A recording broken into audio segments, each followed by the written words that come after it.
This is Talkback 721-1290 or 1-800-568-5309. This is Newstalk KGVO, AM 1290 and 98.3 FM. KGVO, Missoula's news and weather station. Good morning, everyone, and welcome to the brand new Friday edition of the brand new month, November the 1st. And this is Talkback. Talkback this morning is brought to you by Harrington Surgical Supply, where their mission remains the same, to restore confidence and comfort into your daily life. At 123 Seamless Gutters, they're protecting the foundation of your future. The family-owned and operated business serving all of western Montana. Give them a call today, 406-240-2669. At Y West Storage, they have a storage unit perfect for you, located out at the Y on Two Smokes Way. Give them a call today, 406-510-0590. They are making room for you. And Phillips Janitorial offers both residential and commercial cleaning, your home and your business. No job too big or small. So pick up the phone, give them a call, 406-260-6617. The views and opinions expressed on Talkback are not those of the staff, management, or advertisers. Well, it's good to have you along, everybody, on this 1 hour edition of Talkback. That is the fabulous Mr. Nick Christensen. How you doing, sir? Doing good. Good morning. All right. And joining us on the phone, as he always does, at this time on Friday, and hopefully he had a safe and happy Halloween, Matt Jennings, our Missoula County Attorney. Good morning, Matt. Good morning, Peter. Thanks a lot. This week in Missoula County, we filed 14 new felony complaints or informations, they're technically called, and we had quite a variety of charges this week. We had 9 violent crimes, and that's quite a bit. We only had 2 endangerment crimes. That's probably about average, maybe a little bit low. Those are usually related to driving behavior and DUIs and kids being in the car sometimes. We only had 1 property crime, and that's really great. You may remember that we kind of had a property crime explosion post-COVID around 2021 through 2023. We were just really seeing a lot of stuff, burglaries, high-value shoplifting, stuff like that. It feels a little bit like we've been seeing less, and we'll run some data here soon to see if that's true or not, but it feels like we've been seeing less. We had 2 drug crimes, which is probably about average, and that brings that total up to 14. One of the cases that was getting some attention this week and actually happened late last week, but didn't want to talk about it while the paperwork was in flux, was an attempted airplane theft in Missoula County, and I know a lot of people were chatting about it, but a guy was able to run past TSA agents and actually get onto an airplane at the Missoula airport. Of course, that's a crime that we take extremely seriously in this post-9/11 world. It's very terrifying. I do want the public to rest assured that there were actually no weapons involved. There was nothing like a bomb. We're obviously still investigating some of the circumstances of that offense, but it's both extremely serious because of the nature of it and the fear that it can cause with people, but there wasn't anybody in serious danger of things that you can contemplate. But I did want to mention 2 other things, and I say sometimes that whenever I see these scary incidents or really any crime, I always try and look at a silver lining and how other people are reacting here.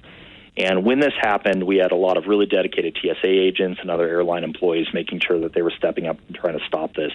And that actually includes 2 female airline workers that stepped in the way of this person to try and block him getting onto the airplane, and actually was trying to shut the cockpit door. And one of their hands got crushed in a cockpit door. Another woman was thrown to the side. But these women really demonstrated amazing courage and fortitude trying to stand up to this person, not knowing exactly what was going on. And obviously it's so unfortunate they got injured, but their courage is also just really inspiring to me. And I'm constantly amazed when we see crimes like this or something bad happening, how many good people also really step up and surround that sort of nasty incident with a lot of, upstanding citizenry. And so it's a little bit of a silver lining that did get hurt. I don't mean to diminish that at all, but simultaneously this was a scary incident and also inspiring by how some of the people stepped up to make sure nothing else happened. You bet. And of course, that I'm sure would encourage all the airports in Montana to, once again, check their security just to make sure that sort of incident doesn't happen at their facilities.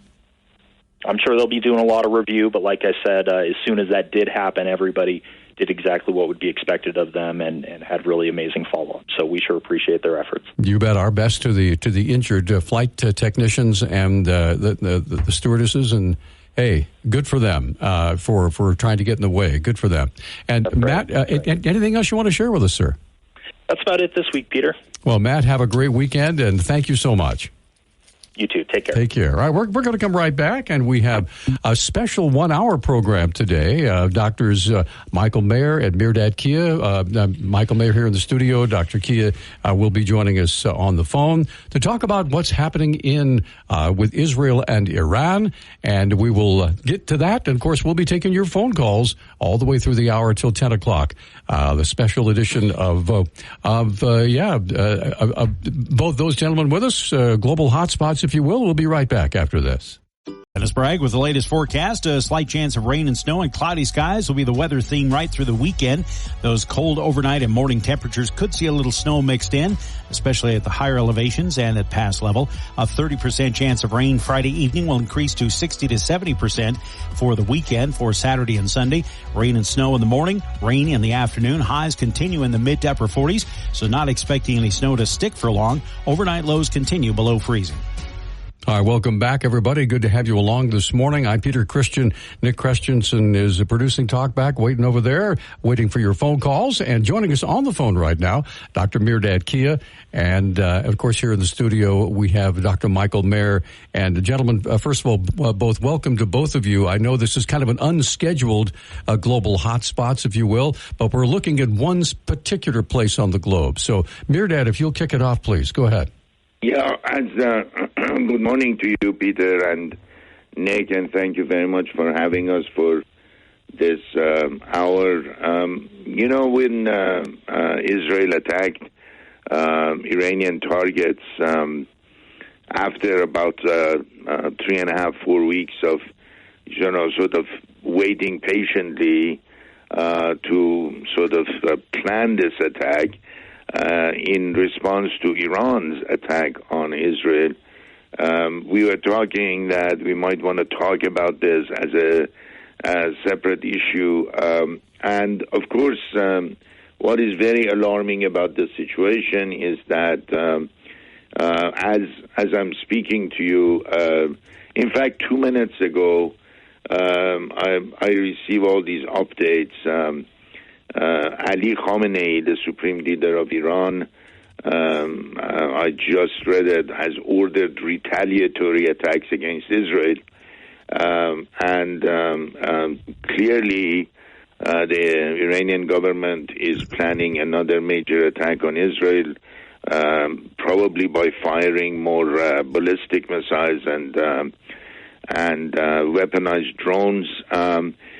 Israel actually, when it responded to Iranian attacks, Israel went out of its way to limit the targets. And part of it was the pressure from the Biden administration. I think Washington, because of the upcoming election and the fact that they do not want to talk about a full-fledged war in the Middle East, they actually pressured Israel to limit the targets. The targets, such as nuclear sites, were excluded under pressure from the United States. Also under pressure from the United States, Israel did not attack oil refineries, gas refineries, basically the economic infrastructure, electrical grids, and so on and so forth. And it limited its attacks to military and especially the air defense system of Iran. And apparently that attack was very successful by Israel. It basically hit all the targets. But apparently it didn't work in the sense that it did not convince the regime in Tehran that they should stop their attacks against Israel, because now what I am reading this morning is that more attacks are coming. And let's just be honest about it. It's a war. And doesn't matter how much the White House is trying to sort of minimize, the implications. We have really a real crisis in that part of the world. And though the media is not paying that much attention to it, I have a very, very, very grave concern that it's going to spill over into neighboring countries, and we might have a totally sort of a implosion of cross-border attacks in the region, and not only between Iran and Israel, but also proxies of Iran once again attacking Israel in the coming days. Michael. Yeah, the only thing I think I'd add to that is to build on what Mehrdad was saying about the success of the Israeli strikes. Apparently, they took out radar with the first. It was a three-wave attack, and the first wave took out radar. The second wave took out the air defense systems. And as I understand it, from what I've read, there were Iran had four S-300, the old Soviet, now Russian air defense systems. And one of them was taken out when Israel retaliated for the first barrage of missiles. They took out the other three with this last one, which combined with the great degradation of the radar capability, kind of leaves Iran naked at this point. Their air defense is very limited, as I understand it, at this point, which raises something that I'd throw back to Mehrdad, which is, given that. And given the success of Israel generally in shooting down the Iranian missile and drone attacks, especially this last ballistic missile attack, which a few got through, but there was a massive attack of Iran's best and most up-to-date and most advanced missiles, and it wasn't very effective. So at this point, what in the world are they thinking, or are they just blustering? I think part of it is blustering, but I think the rest of it is real in this sense that they're now stuck.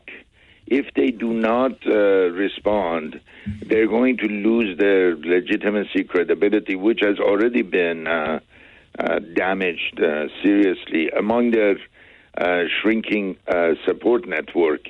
Not only the shrinking base inside Iran, but among their proxies. I mean, they have become a joke, basically. Israel can come and hit you at any point, and you cannot basically respond. And when you respond, it's so inadequate. They haven't really hit a major target inside Israel. That's one thing. The other thing is that if they accept defeat, this regime's DNA is based on hatred for America and hatred for Israel. And if you accept the defeat and say, okay, we were wrong and we shouldn't have pursued this kind of policies, what is left? You have a bankrupt economy, you have a society in shambles, you have one of the most repressive regimes in the world, and you take away the anti-American, anti-Israeli discourse, and what is left of this regime? So they're almost, they feel obligated to save themselves by continuing with this clash with Israel. But what we will see if they do attack Israel is that United States will become even more involved in this crisis in support of Israel. And especially if there is a new administration, I think we will see some fundamental changes in the attitude of Washington toward this problem. Gentlemen, do you think the fact that the United States election is coming up on Tuesday has anything to do with the timing of all this? I suspect it must, to some degree. Exactly how it plays out, it's hard to tell. I suspect that this last Iranian attack was the ballistic missile attack. Probably was they were definitely going to do that before the election, I think. At this point, though, it's hard to tell how it'll play out. No one knows how the election will come out and so on, and it's hard to tell how they're calculating this. Well, we do have a caller that's been waiting quite patiently on the line. Buck is waiting to add in to the conversation. Buck, good morning. Thanks for holding. Go ahead, please.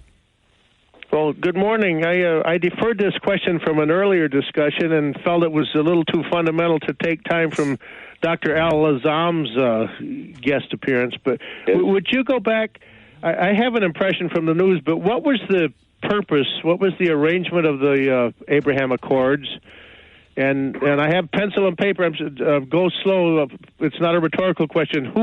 Which countries would have been involved?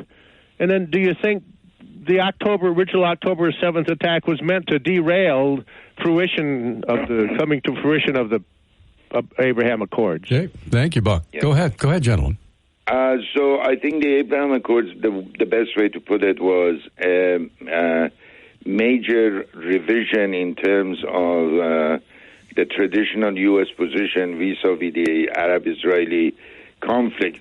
And the traditional view in Washington was, well, we have to convince the Palestinians to negotiate with Israel before Israel can negotiate a peace treaty with the rest of the Arab world. The Palestinians being Arabs, but they are the main sort of party in this conflict. We have to first find a peaceful resolution between Israel and the Palestinians, and then move to the rest of the Arab world. Well, the Abraham Accord moved from the position that we shouldn't wait for the Palestinians.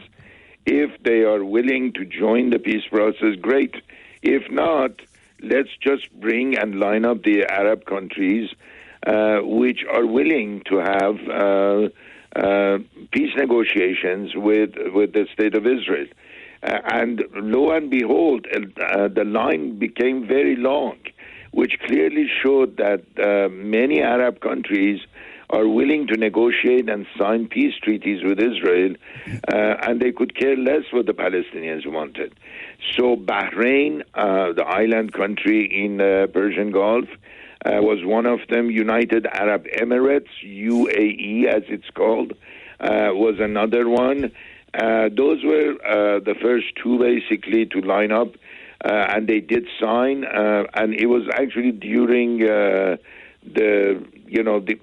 toward the end of the Trump administration. Morocco then joined, Sudan joined, and a whole lineup was kind of moving forward.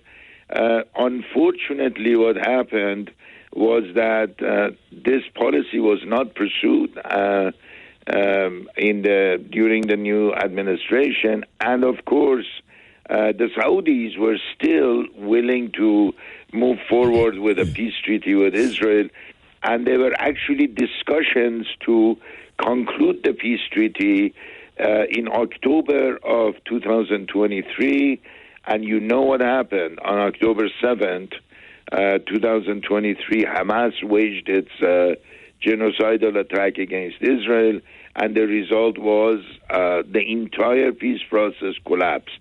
In fact, I said at that point, and I say it now, that I think part of the reason for the attack, other than the hatred that it expressed toward the people of Israel, was to derail the peace process. And with that, and that is exactly what it did. Gentlemen, we're a little past a break. We're going to come right back. Larry and Helena are both waiting to visit with you, gentlemen, for this special edition of Global Hotspots. We're going to come right back with more in a moment.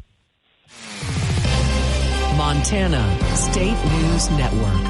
I'm Dennis Bragg. We may learn more today about the suspect who's been arrested in connection with the brutal murder of Destin Kajersom, who was killed earlier this month while camping up the Gallatin.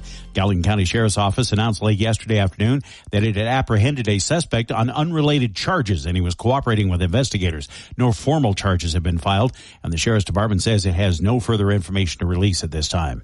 If you feel excitement in the air today, it's not because we're finally almost done with a turbid election season. It's because we finally reached the eve of the biggest Montana lottery game of the year. Will Gordon has details from Bozeman. The hottest ticket in Montana is about to go on sale, and it's going to be wild. The Montana Lottery announced Montana Millionaire tickets will be going on sale this Friday, November 1st.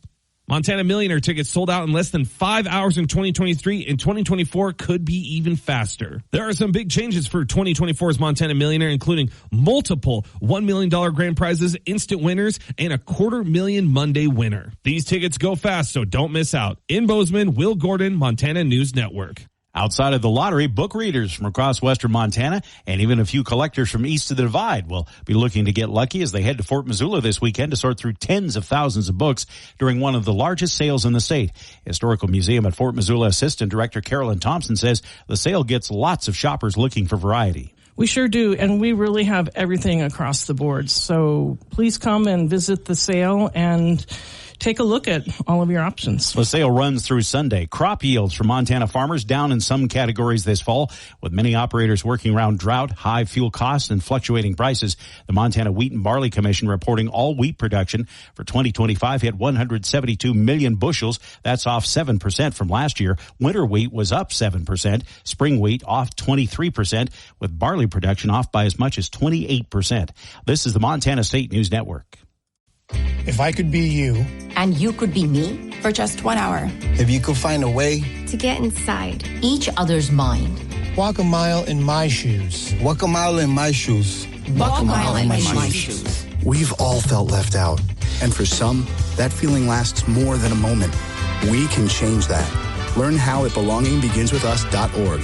Brought to you by the Ad Council. Walk a mile in my shoes. Papa, why can't we telegraph while riding a horse? Son, there ain't no one to blame but Jeffro. He was riding old Betsy the Stallion, tip-tapping away at his telegraph, when blam, ran right into the side of the saloon. Well, if Jeffro can't do it, neither should you. Don't text and drive. Visit StopTextStopWrecks.org. A message brought to you by the National Highway Traffic Safety Administration, Project Yellow Light, and the Ad Council. We are back, special edition of Global Hotspots. I'm Peter Christian, Nick Christensen over there taking your phone calls this morning here in the studio. Professor Emeritus at the University of Montana, Dr. Michael Mayer, History Professor Dr. Mehrdad Kia joining us on the phone right now. Mehrdad, you wanted to make a quick point before we get to Larry and Helena's calls. Go ahead. Yes, thank you, Peter. So aside from the news that they are now planning a very soon to be a retaliatory attack against Israel, this might be actually an item that those of our listeners who are interested in international matters might be interested in. Also, there have been rumors this week, especially. And now it is confirmed that Russia and Iran are closing in on a major deal that will bolster their defensive cooperation and strengthen their military ties. And it is basically called a Treaty on a Comprehensive Strategic Partnership. And it was announced very recently by the Russian Foreign Minister, Sergei Lavrov, and basically it makes Russia the closest military partner of Iran, and it pushes China out of the scene in some ways, and they have promised to sign this in a very near future, and with Russia selling high-tech and, advanced weaponized systems. This in light of the fact that Russia and North Korea just signed a similar sort of agreement, according to which Pyongyang, North Korea, send actually 10,000 soldiers to Russia to fight in Ukraine. So what we see is that basically Putin bringing North Korea and Iran as full-fledged allies in his own war in Ukraine, at the same time sending a warning to the West and Israel that Russia is standing behind Iran in its fight against the Jewish state. All right, let's try to get at least one call in before we take a break. Larry, good morning. You're on with our guests. Go ahead, please, sir. Good morning. With all the news going on with Iran and Hezbollah, I read an article that said that the IDF forces had surrounded a camp in northern Gaza and had captured over 200 Hamas fighters, and they had uncovered a lot of underground networks under schools and hospitals. Wondered, I've only seen one article, and I wondered if you or Dr. Mayer had any confirmation of that. Okay, thank you, Larry. Gentlemen, go ahead. Yep. Go ahead, Mike. Please. Well, I saw an article along those lines too, and again, I don't have any particular insight, but it does.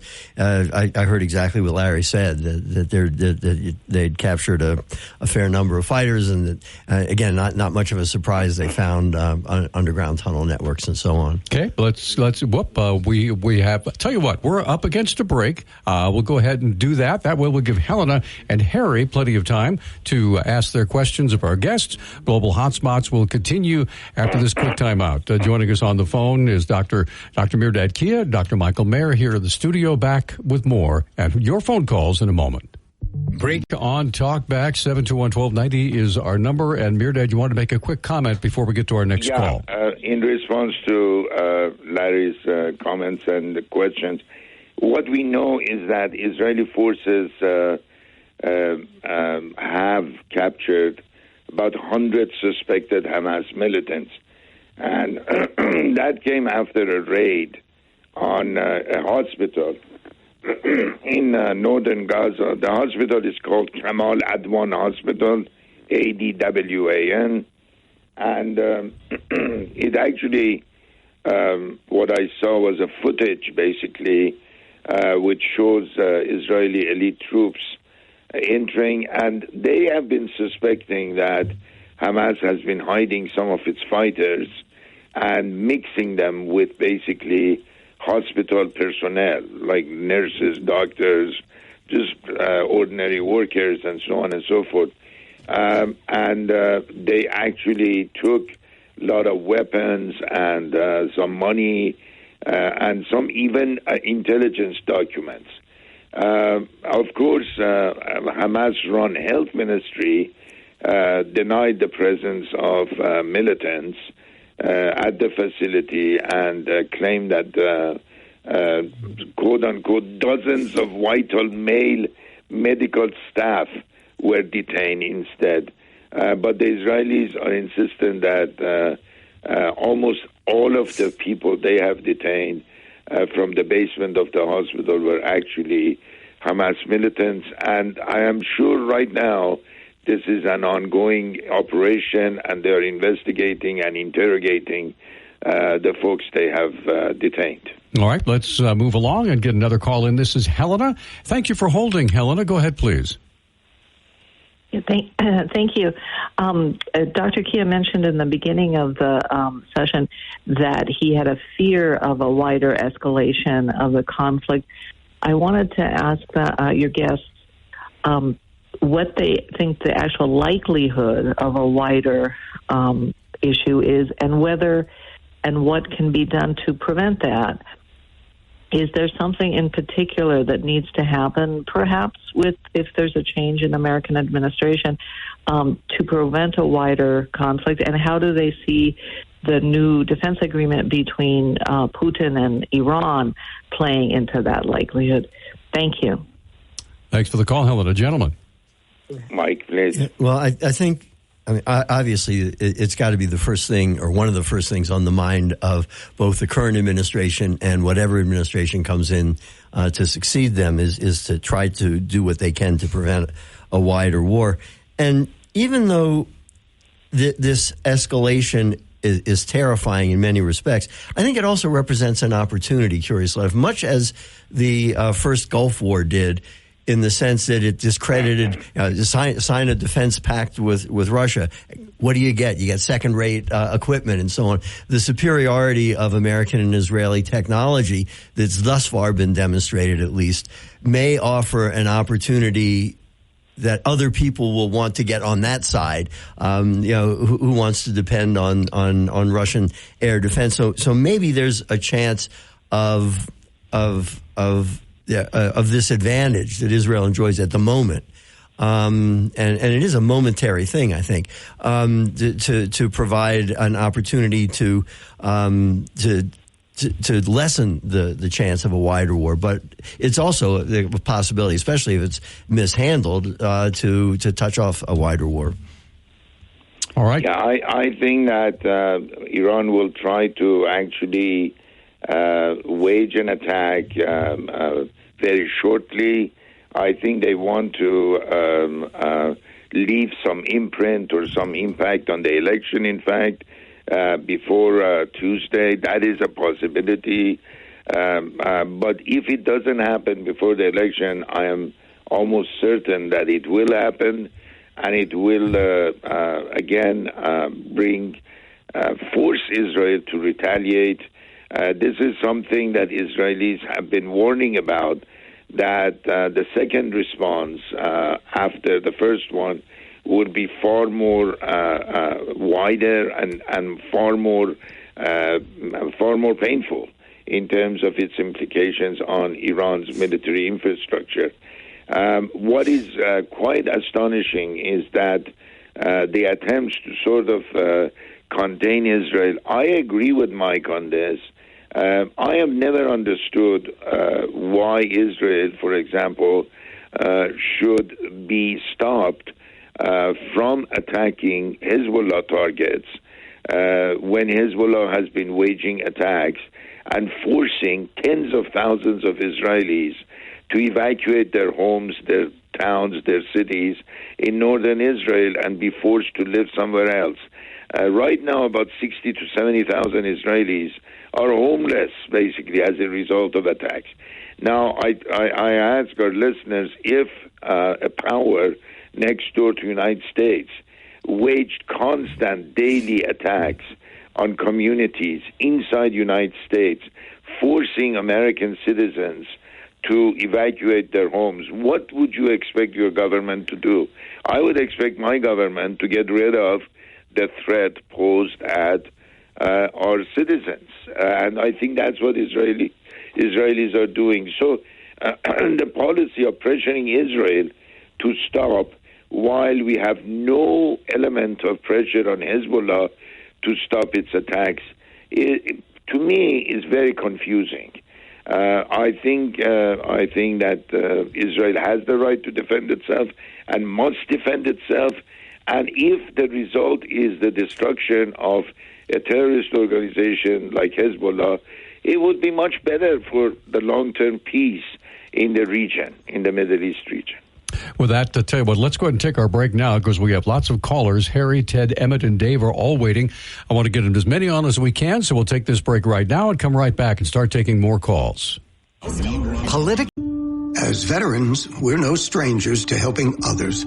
It's what we were taught, trained, and told to do. It could be for anything. Helping a friend move. Listening to a fellow veteran for hours, at any hour of the day. Or just simply making time for people. A neighbor, a loved one, or even a stranger. We're often the first to help others. There's no question about it. But we do have one question for the veterans listening. When was the last time you reached out for help? Perhaps it's time to do for yourself what you would do for others. If you or someone you know needs resources, whether it's for stress, finances, employment, or mental health, don't wait. Reach out. Find more information at va.gov/reach. That's va.gov/reach. Brought to you by the United States Department of Veterans Affairs and the Ad Council. Hey, we're back on Talkback, a special edition of Global Hotspots with Dr. Michael Mehrdad, Dr. Mehrdad Kia. Let's get right back to the phone and say hello to Harry. Thank you for your patience, sir. Go ahead, please. Yeah, good morning, gentlemen. Earlier, Mehrdad, you kind of contradicted yourself. You said that the this current government wasn't carrying on or involved in that Abraham Accord, but then you said that Saudi Arabia was going to side on, so apparently they are involved in it. But as for idea that if Israel does more damage to the infrastructure in Iran, that's going to somehow weaken the government. I think history shows that if a country feels under attack, that actually strengthens the support for the standing government, even if they aren't all that popular. And Israel, their peace in the past hasn't come from war. With Jordan and Egypt, it was through negotiations and talking. It wasn't through battles. So, I'm all for giving them money, weapons. I just don't want to see us being drug into it. I think the guys we sent over, the troops we sent to man the air defense things is too much. I don't want to see our boots on the ground over there. I don't want to see us, except for maybe our ships doing missile defense. But other than that, I don't want to see us getting involved, except for, like, say, giving them or selling them weapons. That's what I'm afraid of. Okay, thanks for the call. Go ahead, gentlemen, please. I am a person full of contradictions, but I don't understand what the contradiction in this case is. The fact that the Saudis actually continued with negotiating, peace with Israel is not the result of the fact that they were encouraged by the White House or the Biden administration. It was precisely because they felt abandoned by the Biden administration. And they were not feeling that they were receiving the kind of support that they needed against the threat posed by Iran. And they were all alone if they didn't have Israel as an ally to protect the Saudis in case of Iranian attacks. If Saudi Arabia was harrying toward the peace treaty with Israel, it was because they felt abandoned by the White House. Remember, this was the same White House which basically promised to punish the Saudi crown prince because of his involvement in the Khashoggi murder. So the relationship only became more viable because President Biden went to Saudi Arabia and begged the Saudis to sell more oil after Russia attacked Ukraine and the prices of oil went up. That was the only reason the U.S. president was actually in Saudi Arabia on the ground, asking the Saudis to let more oil into the market. But I have to tell you that in the long run, if you are talking about the infrastructure, the military infrastructure in Iran being hit by Israel, and then Iranians rally to their government, you have to read social media, text messages, and so on and so forth coming out of Iran. This is not the Iran of 79 Haiti, when Saddam Hussein attacked Iran and the whole country rallied behind the regime at that point, just coming out of a revolution, defending the country against an Arab invader. This is a very changed Iran. And I have to tell you, without any exaggeration, that nobody I have heard of from any level of the Iranian society complaining about Israel attacking the military infrastructure. You know why? Because the overwhelming majority of the Iranian people despise this regime, and they want it to be gone yesterday. All right, I just add one quick thing that to Harry's point about the negotiations. It's true, but the negotiations took place in a context, which was that particularly the nations of Jordan and Egypt had taken a pounding first in 1967 and then in 1973. Which led to those, which opened the door to those negotiations. So just saying negotiations are the answer is not quite that simple. I mean, there's a lot of stuff was settled on the ground by the military, and that certainly convinced Jordan, particularly, I think, to move toward negotiations. Okay, let's get Ted on the line. He's been waiting the longest. Ted, thank you for your patience, sir. You're on. What's on your mind? Good day. I got to say, what a terrifying future prediction by Mehrdad of Iranian strike before the election. That just sends chills down my back of my spine. But I actually agree that they will strike them, but I believe that the Israelis will strike first and harder. The Israelis do not believe in symmetrical warfare. If you hit them with the fly swatter, they hit you with the jackhammer. If you are a oil rig worker in downtown Tehran, Iran, you need to quit your job immediately. You will be incinerated. And I predict the future. I'm never wrong. And gas prices went down today. This is the cheapest gas you will ever buy again in your lifetime. Thank you guys very much for my time. Okay. Gentlemen, your response I agree with you, actually. Yeah. But, the only... perhaps the only difference I might have, I agree with much of what was said, but what I would say actually is I think part of the intelligent part of the Israeli strategy is they have avoided, and I think they will avoid, striking anything in downtown Tehran or anywhere where there is a civilian population. Now, that doesn't mean there would not be some form of an accidental hit or, something when you hit, very accurate targets. There's still possibility of mistakes. But as a whole, what the Israeli strategy is to keep the Iranian people on their side. And Prime Minister Netanyahu has said this over and over. The true allies of Israel are the people of Iran, and the Iranian people understand that. And they know that this is not a war against them. This is a war against a repressive regime, which is not only anti-Semitic, anti-Israel, has denied Holocaust and has created so much chaos and mayhem in the region. It has also destroyed their life. And they understand that. I think the Israelis understand that. And the Israeli targeting is very clear that it does not want to hit any civilian population, but only infrastructure, military infrastructure, and then energy infrastructure. And I think in the end, the head of the octopus, as the Israelis will call it, is really to destroy and basically eliminate Iran's nuclear program. I think that's the ultimate aim of all this. All right, let's try to get one more call in before we take a break. Emmett is up next. Emmett, good morning. You're on Talkback. Go ahead, please. Oh, yeah, you just, thanks for taking my call. You just alluded to something I was going to talk about. I have a comment and a question. Well, I think the strike by Israel should have gone a lot farther. I think there should have been a lot more bombardment as strikes against their military infrastructure, and I think they should have gone after their nuclear facilities. I just absolutely think it should have been just absolutely obliterate their military and their nuclear facilities, if you ask me, just so they won't be able to make any more, Iran won't be able to make any more attacks on Israel. But my question is this.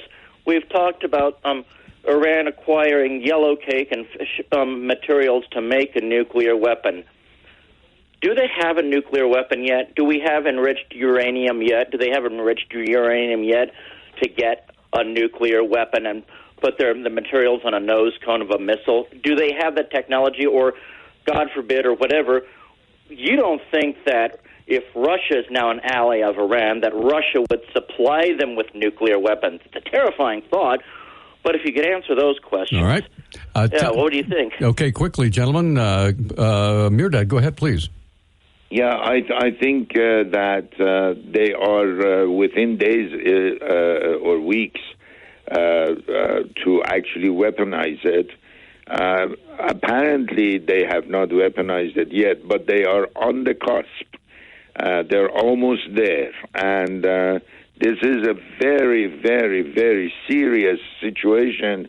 I hope that all of us understand what it means to have an Islamic regime, a messianic Islamic regime, basically, which thinks that it should bring the end of the world at some point during its reign, having nuclear weapons in the Middle East region, with Pakistan next to it in the east as a sort of state, and Israel with its own nuclear capabilities. We are speaking about a very, very deadly situation if these guys got their hands on it. So everything should be done to prevent them from reaching that state. But apparently they are obsessed with gaining access to weaponized nuclear capability. Gentlemen, go ahead. Yeah, I was just going to say real quickly that I agree with Mehrdad about a matter of days or perhaps weeks till they have enough. They probably have enough fissile material now to make a bomb. They're not far away from being able to weaponize it. Getting a device that'll work on a delivery system on a missile probably will take a little bit longer, but it's Mehrdad's basically right, and we're talking about a very short window here. We're going to come right back after a 1-minute timeout. We'll try to get all the calls in. Dave and Mr. Wingnut all waiting to visit with you, gentlemen, here on a special edition of Global Hotspots. We will continue in 1 minute. Montana. Hey, welcome back to Talk Back, and we have a few precious minutes left. Let's get some more calls in. Dave, thank you for holding, sir. You're on with our guests. Go ahead. Yeah, first of all, about nuclear weapons. It certainly didn't help that Trump pulled out our inspectors out of Iran. It probably helped Iran to develop where they're at now faster. But Hamas, Hezbollah, from what I've read, Hezbollah did not exist as an organization until Israel occupied Lebanon. And that was a reaction to it. Now, is that a true story? And Israel reoccupying Lebanon, is that a real possibility? All right, Dave, thanks for the call. Gentlemen, go ahead. Yeah, those are a couple of good points. The first point about the pulling out of the nuclear deal. If you recall, the nuclear deal had a 10-year window for Iran to develop, after which Iran was basically free. That's here now. So that's irrelevant. People keep citing that, and it's at this point absolutely pointless, I think. As to Hezbollah, I think he's right. Although, again, the Israeli incursion into southern Lebanon was because they were being attacked, and I think some people would regard the strategic error, because originally the Shiite population of southern Lebanon was sympathetic because they were engaged in conflict with other groups, more dominant groups in Lebanon. And in one sense, I guess you could say that the Israeli invasion into southern Lebanon, we're talking about back in the 80s, sort of let the Shiite genie out of the bottle in southern Lebanon. There are a couple of things with that. I suspect that sooner or later something like that was going to emerge. And also, I think if you're looking for a point to blame people, there's a certain statute of limitations on these things. And just saying that the Israeli invasion in 1982 led to this, I think is a little too linear.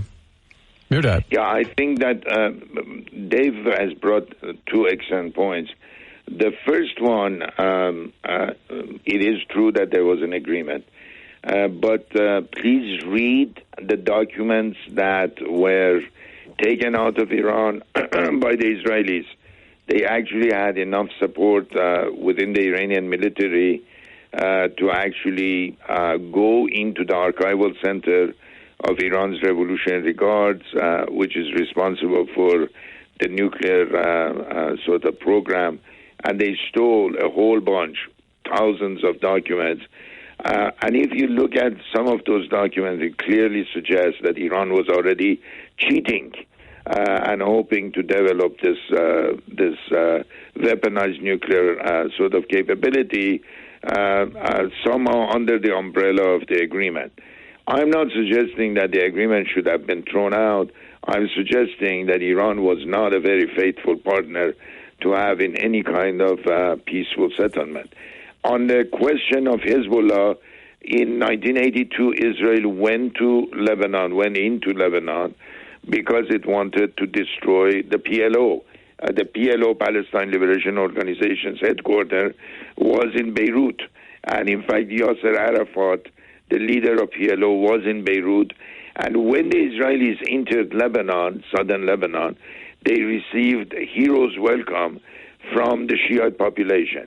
I think Israel did make a mistake in staying longer than it should have, and it did create enough militancy among the Shia to create this organization. But since then, Hezbollah has become a full-fledged proxy of Iran, and it's now basically an extension of Iran's Revolutionary Guard. Gentlemen, we have about 2 minutes left, so I'm going to give each of you a minute if you'd like to wrap up. But Michael, go ahead, please, quickly. I'll let Mehrdad wrap up, but just quickly remind people that on November 18th, the book club will be doing Dwight Chapin's book, The President's Man, and that will be on from 8 until 10. We'll be starting at 8 rather than at 8:30. Wow, good deal. All right, so Mehrdad, please, got about a minute and a half, sir.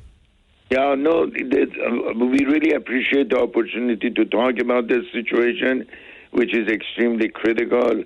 And I hope that our listeners continue to stay sort of informed about the situation, which promises to be very explosive And, my wish and my prayers is for United States not to become involved in another conflict in the Middle East. But unfortunately, I think we are moving in that direction right now. Well, gentlemen, thank you for sharing this. I know it was hastily called, but you did an excellent job. We appreciate you being with us today. Thank you. Thank you. All right. Mr. Nick, what's coming up on Monday's fabulous show, sir? I will be gone on Monday, having to use our PTO before we lose it over here. But we will do a best of for the first hour from 8 to 9, and then from 9 to 10, you guys will have Rob Nadelson. All right, Rob Nadelson will be joining us, and that'll be great. Coming up on Monday. Of course, the day after that is Election Day. So, yeah. And away we go. Get out there and enjoy the weekend, everybody. Remember the time change coming up tomorrow morning, and spring forward, fall back. Don't forget. Okay. All right. And enjoy the weekend. And those of you who are out hunting, please be careful. And we'll see you on Monday morning at 8 o'clock. Take care. O'Reilly. You've got questions? O'Reilly Auto Parts has answers. Need a pro you can trust? We've got that too. No matter what you need, our professional parts people have the training and expertise to help you do things right.